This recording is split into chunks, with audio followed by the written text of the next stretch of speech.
Ladies and gentlemen, frogs and tadpoles, the University of Maryland has just dropped the most riveting news of the year. Forget politicians, CEOs, or Nobel laureates, this year's most anticipated commencement speaker is none other than the world's most famous amphibian. Hi-ho, Kermit the Frog here. Back to Kermit in a second. I just want to welcome you to the Goodish News channel. I'm Ashley, your professional pessimist. In an effort to be more optimistic, I'm bringing you news that doesn't suck.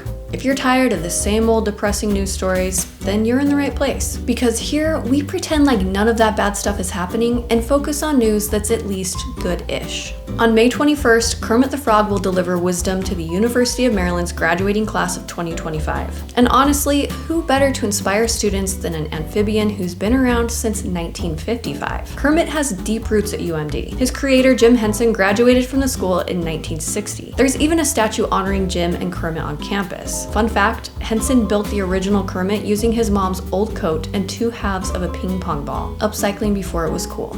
You might be wondering why anyone would want an old coat to speak at their graduation, but Kermit, while obviously being an international superstar, is also a best-selling author, environmental advocate, a Peabody Award winner, and a pop icon. He's like the Beyoncé of the amphibian world, minus the dance moves and gray hair. Kermit was born in Leland, Mississippi alongside 2,353 siblings. He was discovered by a talent agent, escaped the swamp, and became a global icon, truly a rags to riches inspiration. President Daryl Pines of UMD said he's thrilled for graduates to experience Kermit's optimism and insight. And honestly, if anyone can make you feel optimistic about entering adulthood while drowning in student loans, it's probably a puppet. This isn't Kermit's first time at the lectern. In 1996, he gave the commencement speech at Southampton College and even received an honorary doctorate of amphibious letters. That makes him more qualified than most people giving speeches these days. If Kermit would have spoken at my college graduation, I might have bothered to show up. He has a ton of life experience. He's been a huge Hollywood producer, was mistaken as an international criminal, captained a ship, appeared on SNL, and he did it all while dodging Miss Piggy's karate chops. Show me someone who's more qualified to send a new flock of fresh graduates out into the cold and dreary world. I'll wait. I didn't think so.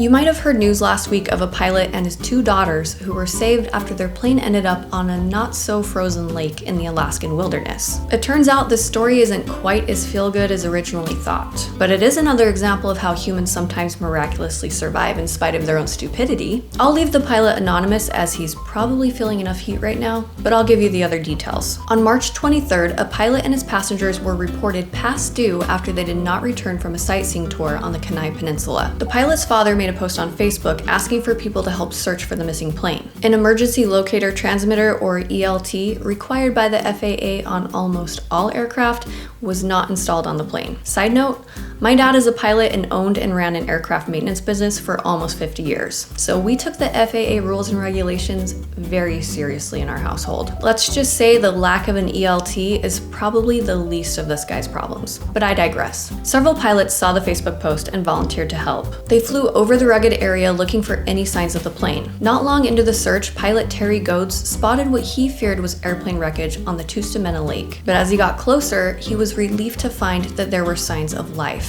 3 people were on the wing of the plane and they were moving around, clearly still alive. The Piper Super Cruiser had landed on the frozen lake and had fallen through the ice with just the wing floating above the water. The Alaska Army National Guard was notified and they deployed a helicopter to lift the pilot and his daughters off the lake. They had survived for 12 hours in sub-zero nighttime temperatures. Thanks to the plane's fabric construction, it acted as a flotation device. The daughters were in good health, but the pilot was suffering from hypothermia. Here's where things take a turn. The man flying the plane was a student pilot and was not authorized to transport passengers. He also failed to file an accident report with the FAA within the required 24-hour window and was not cooperating with investigators. I did find a source that said the man had finally spoken with investigators several days after the accident, so that's good, I guess. It's unknown why the man ended up on the lake. Did he experience a mechanical problem mid-flight and perform an emergency landing? Did he purposely land on the lake thinking the ice was solid? Either way, things could have ended up so much worse. Knowing that the FAA doesn't mess around with these types of things, the guy could very likely lose his license and face a hefty fine. Also, considering the circumstances, it's anticipated his insurance will not cover the accident, and he'll be on the hook to remove the plane from the lake. All that being said, it's unfortunate this guy put his kids' life's on the line, but he's extremely lucky they all survived. As it stands, this story has a good-ish ending, and that's all we're striving for here. Some people's kids, man. Come on! I'm about to deliver some shocking news that I don't know you're ready for. According to a study, kindness still exists. You know that rare moment when someone lets you merge on the highway and gives you plenty of room to get over? Merge, everybody, merge. I'm only imploding. Man, what a feeling.